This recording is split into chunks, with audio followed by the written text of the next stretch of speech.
Viral হওয়ার জন্য এত কিছু করতে হয় না। ভাইরাল আমাকে দেখা যায় যে আমি বাসার মধ্যে শুয়ে বসে আছি, মানুষ আমাকে ভাইরাল করে দেয়। সো আমার ভাইরাল হওয়ার জন্য স্পেশাল কিছু করতে হয় না। ফটোশ্যুট করলে মানুষ খুব একটা চেনে না, এর জন্য অ্যাক্টিং করা হয় আর কি। আর দেখি যদি ভালো স্ক্রিপ্ট পাই তাহলে ইনশাল্লাহ সোন মুভি করব। আপনি বাইরে যে ফটোশুটটা করছেন সবাই চিনে। আপনি না, দেশে বাইরে যেগুলো ফটোশ্যুট করি সেগুলো তো আমার নিজের পার্সোনাল ছবি, এটা তো কোনো ব্র্যান্ডের সাথে চুক্তিবদ্ধ না। কিন্তু সেই সিনেমা মানে ফটোশুটের চেয়ে সেই ছবিগুলি বেশি ভাইরাল হয় কেন এটা? আমি জানি না কেন ভাইরাল হয়। এখন কি আসলে আপু একটা কথা জানতে চাচ্ছি, আমরা যদি উত্তর দেন, আসলে এখন ভাইরাল হওয়ার জন্য অনেক ছবি তুলে, আসলে এইটা কেন হচ্ছে যে আপনারা মেইন ফটোশুট না করে অন্য অন্য সিনেমা মানে ছবিগুলো বেশি করছে?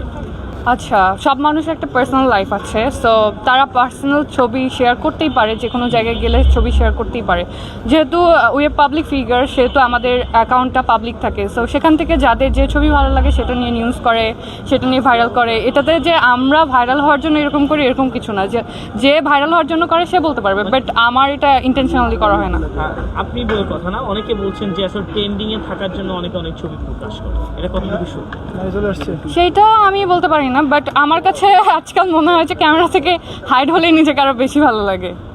আপনার ক্ষেত্রে কোনটা? ওই যে বললাম যে ভাইরাল হওয়ার জন্য এত কিছু করতে হয় না। ভাইরাল আমাকে দেখা যায় যে আমি বাসার মধ্যে শুয়ে বসে আছি, মানুষ আমাকে ভাইরাল করে দেয়। সো আমার ভাইরাল হওয়ার জন্য স্পেশাল কিছু করতে হয় না, আপনি বাসায় থাকেন আর আমি ভাইরাল হতে চাইও না। আচ্ছা, জেবা জান্নাত কি মনে করে কিনা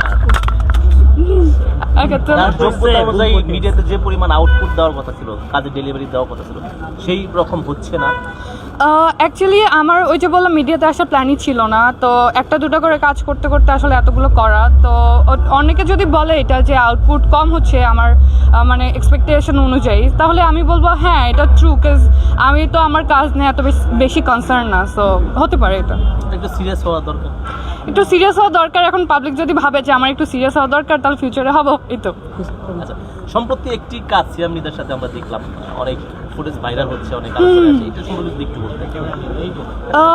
সম্প্রতি যে গানটা রিলিজ হয়েছে সেটা হচ্ছে স্যাড রোমান্টিক ছিল। সো এখানে হচ্ছে আমার ক্যামেরা অ্যাঙ্গেলটা ছিল একটু ডিফারেন্ট, আর হচ্ছে আমার একটু ওয়েট গেইনের কারণে আমাকে দেখতে একটু অন্যরকম লেগেছে, যেটা আমারও এরকম আশা করিনি। সো তার জন্য আমার নিজের কাছেও মনে হয় যে না, আর একটু বেটার করতে পারতাম।